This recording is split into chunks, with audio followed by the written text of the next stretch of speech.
منتدخّل معهم من عمر كتير صغير، من عمر الأشهر، لإنه كل لأنه شي الأهل تدخُّل بيكونوا مُبكر. بحاجة على صحيح، صحيح. هالمساعدة وهن والتدخُّل المُبكر هو نعم. كتير أساسي.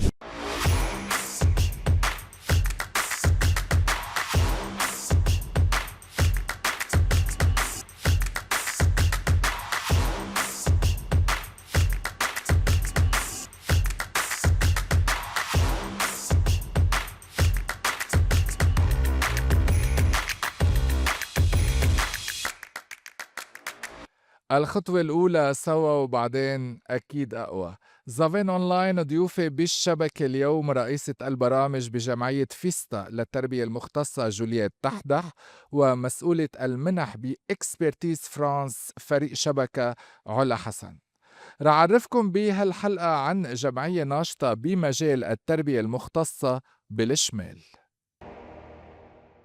معنا فيستا هو الخطوة الأولى. جولييت رح بلش من عندك. ياما ناس حياتهم وقفت على أول خطوة لأنه ما حدا ساعدهم، ما حدا دعمهم لياخدوا هيدي الخطوة بنجاح. خبرينا عن مشروع فيستا، كيف بلش وشو الهدف منه؟ فيستا actually هي جمعية بلشت من 1993، وبلشت بهيك دعم خطوات صغيرة لأشخاص عندهم صعوبات أو فعليًا اضطرابات على مستوى الذهني أو إعاقات حتى. وبلشت تدعمهم بشكل صغير ضمن مجموعات صغيرة وصفوف صغيرة وعلاجات فردية، لكبرت وصارت هلأ 3 فروع بالشمال. عنا فرع بضد الكورة، فرع بعكار، وفرع بطرابلس. صاروا 3 فروع. صحيح. إيه فرع أكبر، إيه فرع أصغر، أو شو هلأ الفرق؟ لأنه كمان هيدا موضوع كتير حساس صح. لمّا تكوني عم تحكي عن صعوبات تعلُّمية أو عن ضعف. يعني ش بتحسّوا في حساسيات مجتمعية بالفرق بين هالمراكز ال3؟ هلأ أكيد في كل إذا بدك كل منطقة عندها خصوصياتها وعندها الحاجات تبعها. مثلًا منشوف بعكار في حاجات معينة مختلفة عن حاجات الكورة، عن حاجات طرابلس، ما في شك. بس بالآخر هن الولاد كلّن عندن إعاقات وعندن اضطرابات، وبالتالي بالتقنيات في اشياء كتير بتشبه بعضها بالتعامل معهم واستراتيجيات العمل. بس اكيد نحن هون بنصير بنحط اولويات بيزد على المنطقه اللي نحن فيها، واكيد بنشوف فرق لانه كل منطقه مثل ما قلنا نعم. عندها الحاجات تبعها وخصوصيات. وبتحترموا هيدي الخصوصية طبعًا. اكيد بنحترم نحن اصلا، يعني اللي بيميز فيستا اذا بدك هو احترامها لخصوصيه كل فرد مش بس كل منطقه. يعني نحن عنا شيء اسمه برنامج فردي لكل ولد، وعلاج فردي لكل ولد. حتى لو كان الولد ضمن مجموعة وضمن صف، هو عنده البرنامج الخاص لإله يلي بيحترم حاجاته الخاصة فيه نعم. ضمن المجموعة. صرتوا مساعدين تقريبًا شي 550 شخص؟ ضمن مشروع شبكة نعم. مساعدين 550 شخص. بس أكيد إذا بدنا نحسب من 1993، وإذا بس بدنا نحسب من نعم. كذا سنة لورا، يعني صرنا بالألوف أكيد ولمّا الولاد نحكي عم عن بيستفيدوا. 550 ضمن هيدا المشروع اللي هو خلال قد إيه فترة زمنية؟ هيدا المشروع كان لمدة سنة خلال تقريبا. سنة. هيدا صحيح. عدد كبير، صغير، متواضع، في حاجات أكتر ما قدرتوا أكيد في حاجات أكبر للأسف، يعني الحاجات كتير كبيرة وكتير عم بتزيد. والفكرة إنه نحن ال550 صح ساعدتُن، بس هن بدّن long term service، يعني لإنه عندن إعاقات. يعني الخدمة بتعطيهم إياها بس هي ما بتوقف هون، ما بتوقف على سنة. هن بدّن استمرارية بالخدمات. وهيدا هو الأساس بالشغل مع الولاد اللي عندهم إعاقات أو الأشخاص اللي عندهم إعاقات أو أي نوع من الاضطرابات الذهنية، إنه ما لازم يوقف العلاج بفترة معينة. وللأسف في بعض الأوقات عم بيوقف بسبب الدعم المادي منه موجود، أو في أهل ما فيهم يتكلفوا هالعلاج اللي هو فعلا كتير مكلف، لأنه نعم. بقلبه عدة أنواع من وأنتم الاختصاصات. أي دعم بتعطوا؟ يعني العلاج اللي بتعطوه هو نفسي، دعم نفسي، أو شو صحيح. بتأمنوا هلأ نحن بشكل بالمراكز عام تبعكم؟ بشكل خاص ضمن برنامج شبكة، كان العلاج مركّز على الأشيا الخاصة بحماية الأطفال وبدعمُن النفسي. بنقصد بدعمُن النفسي كل شي علاجات كانت حتى تربوية. ليش تربوي؟ لإنه أنت لمّا تسلّحه على المستوى التربوي بيكون هو نفسيًا مرتاح، بيكون قادر يكون مندمج بالمجتمع ويقدر يطوّر ذاته ويطوّر قدراته. وبنفس الوقت كان عندنا كمان علاجات نُطق، علاجات حركة نفسي، علاجات نفسية كمان.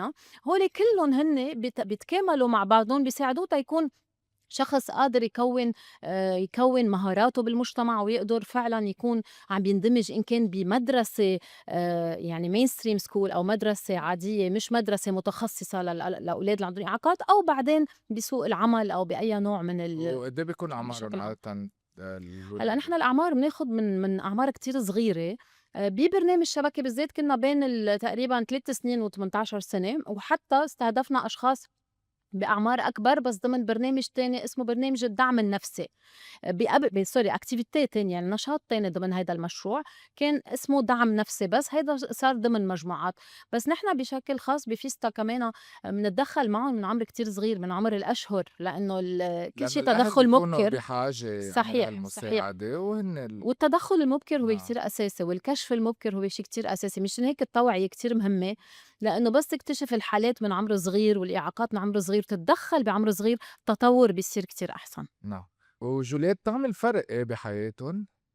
هلأ أكيد يعني الفرق أكيد يعني عندنا خاصةً كتير لمّا قصص يعرفوا حقوق نجاحات. يعني لمّا يعرفوا حقوقهم، لمّا يحصلوا على المساعدة وبتعرفوهم صحيح. على يعني حقوقهم كأشخاص وحقوقهم كذوي احتياجات خاصة. صحيح، نحن منعرّفهم لإلُن على حقوقٌ، منعرّفهم كيف يعرفوا هن يختاروا بالحياة الأشياء اللي بيحبوها، كيف يعرفوا يحموا نفسُن، وهيدي أهم نقطة، كيف يحموا نفسُن من أي نوع من الاعتداءات، من العنف، لإنه هيدي كمان كتير ناقصة خصوصي بالcommunity اللي نحن عايشين فيها، يلّي هي كتير مهمّشة وكتير فيها إذا بدّك vulnerabilities يعني فيها كتير صعوبات ومشاكل، عم نحكي بطرابلس، بعكار، مناطق معينة، يعني هن بحاجة ليوعوا على هالموضوع لإنه حتى أوقات الأهل ما بيعرفوا يحمون، ما عندن الطُرق تيحمون. فأكيد نحن بنشوف فرق كتير كبير، لإنه أول شي أنت عم بتطوّر مهارات، يعني عندك ولاد بتيجي ما بتحكي لعندك بتصير تحكي، يعني عم بتطوّر لغة، عم بتطوّر حوار. في ولاد مثلًا ما بتقدر بيكون عندها صعوبات تعلُّمية بترجع بتندمج بمدرسة عادي بيمشي حالها، يعني في كتير أشيا نحن بنقدر نشتغل في ناس بيكون عندها بالصحة النفسية مشاكل مع ذاتها، مانا فاهمة نفسها، عندها اضطرابات نفسية، أوقات بنروح على دوا أكيد مع أخصائيين متل أطبا يعني هن أكيد بدّن يوصفوا دوا. أو أوقات من دون دوا حتى بيكون في علاجات نفسية بتساعد على إنه هو يطوّر ويصير عنده ثقة بنفسه، يصير قادر إنه فعلًا يندمج بمجتمعه بطريقة هو مرتاح وبكل ثقة. علا حسن أنتِ مسؤولة المنح بExpertise France، كيف تنظروا لهالمشروع؟ كيف بتفكروا يعني تطوّروا بالمشاريع اللي بتشتغلوا فيها أو خلص بالنسبة لإلكن يعني عملية تقنية بس يخلص التمويل خلص؟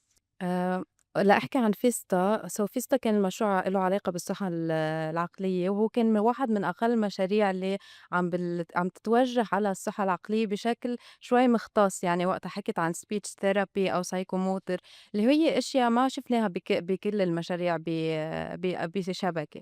هلأ بشبكة نحن بنجرب إنه دايمًا يكون protection overgoing كل المشروع، يعني بتلاقي إنه في مشاريع targets food insecurity مثلًا، بس كمان بتكون في تحت منّا دعم نفسي واجتماعي، بس اللي كان مميز بفيستا إنه بتركّز على الأطفال والأطفال اللي هن ذوي الإعاقات، اللي هيدا كان بيميز مشروع فيستا إنه هن بيمشوا معُن من A لZ من كل شي، يعني بيمشوا معُن الطفل شو بيحتاج whether psychomotor وspeech therapy وبيحطّوه ضمن مجموعات، فهيدا بتكون الشي اللي مجموعة كان صح على الصعيد وانفرادي، الفردي. بيعملوا assessment لكل طفل اللي هو لشو بحاجة وبياخُد كل هيدي الservices المتعددة. هلأ بخصوص الدعم والimpact لفيستا نحن يعني منتمنى إنه يا ريت يكون المشروع على مدة أطول، لإنه متل ما قالت زميلتي إنه هودي الkind of services منّن متوفرين دايمًا وهن بحاجة إنه يكونوا على مدة طويلة، بس نحن لإنه مشروع شبكي هو للأسف كان لمدة 3 سنين وقسمناه على دفعتين، فكنّا مضطرين إنه هيدا المشروع يخلص بضمن سنة، بس إذا بتسألني عن رأيي هو يا ريت فيه يكون على مدة أطول. طب لمّا اخترتوا تدعموا هيدا المشروع على أساس شو كان؟ يعني شو اللي لفتكن بهيدا المشروع؟ إمم. هلأ نحن وقتها نختار جمعية بيكون جدًا شفاف الprocess وبنفتح شي اسمه call for proposal يعني حيالّا جمعية فيها تقدّم، أكيد بده يكون في عندها criteria معيّنة موجودة، فاللي لفتنا بمشروع فيستا إنه هو كان إله علاقة بالصحة العقلية اللي هي يعني هي صارت عم تتواجد أكتر ضمن الNGOs بلبنان، بس إنه بعدها شوي خجولة الجمعيات اللي بتركز بشكل متخصص على الصحة النفسية، فواحد من نقاط القوة إنه كانوا بيركزوا على الصحة النفسية، وإنه كمان بيركزوا على الأطفال ذوي الإعاقات، وكمان في عندهم activity زميلتي ما حكت عنها إنه بيركزوا على الأشخاص بالسجون، اللي هي كانت activity جدًا لفتتنا نظرنا، بيعطوهم دعم نفسي كمان للأطفال للadults sorry مش الأطفال اللي هن موجودين بالسجون بمنطقة الشمال. من ذوي الاحتياجات الخاصة هيدي أو كانت بالتعاون مع شريك لإلنا مركز ريستارت وهن اختصاصهم الشغل مع نعم. السجون، فهن هالactivité كانت تحت برنامجنا نحن والprojet نحن يعني عملتوه بطريقة بالشراكة صحيح، مشتركة. عملناه بالشراكة بس معُن. كمان عم شوف وقت الحرب اشتغلتوا مع النازحين، صحيح. قدّمتوا لهم كمان دعم نفسي أو كان في صحيح، معهم وهيدا الشي اللي كان كتير حلو بهيدا المشروع إمم، إنه قدرنا نعمل نحن shift للactivities وreallocation للactivities ليكونوا بيصبّوا عن جد بالحاجة اللي كانت بوقتها هي كتير ضرورة وكانت اشتغلتوا طارئة. بمنطقة صغرتا، صحيح. أنتم كل شي م بالشمال. مش بس بصغرتا، إيه نحن بشمال focused، مش بس بصغرتا، اشتغلنا على صعيد كل الشمال، بس أكيد التقسيم كان بالتعاون مع الوزارات وبالتعاون مع البلديات، وما كنّا نحن عم نختار المناطق اللي نحن بدنا نكون فيها، كان عم يتم اختيارهم بالتنسيق مع الsectors. يعني مثلًا نحن عم نشتغل كنّا تحت protection sector أو mental health sector، كانوا هن عم بينسقوا معنا وين نحن نكون عم نتدخّل.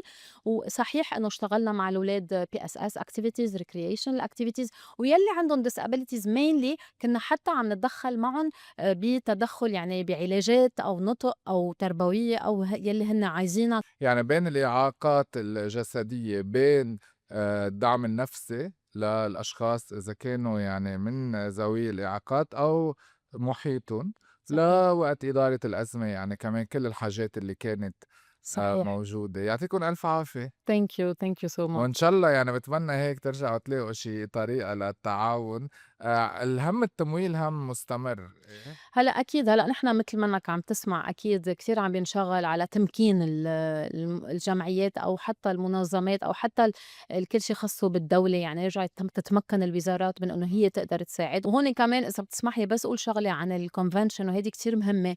الاتفاقية convention of the right of person with disabilities هي انمضت من بلبنان أو توقع عليها من 2007، وهي من تقريبًا من 2022 تم التصديق عليها، بس لإنه ما كان عندنا رئيس جمهورية ما انتقلت، يعني ما قدروا نقلوها على الأمم المتحدة. هلأ عم بيشتغلوا على نقلها لإنه صار عندنا رئيس، تم نقلها للأمم المتحدة تتصير formal، وبس يصير هاي الاتفاقية يعني مصدقة رسميًا.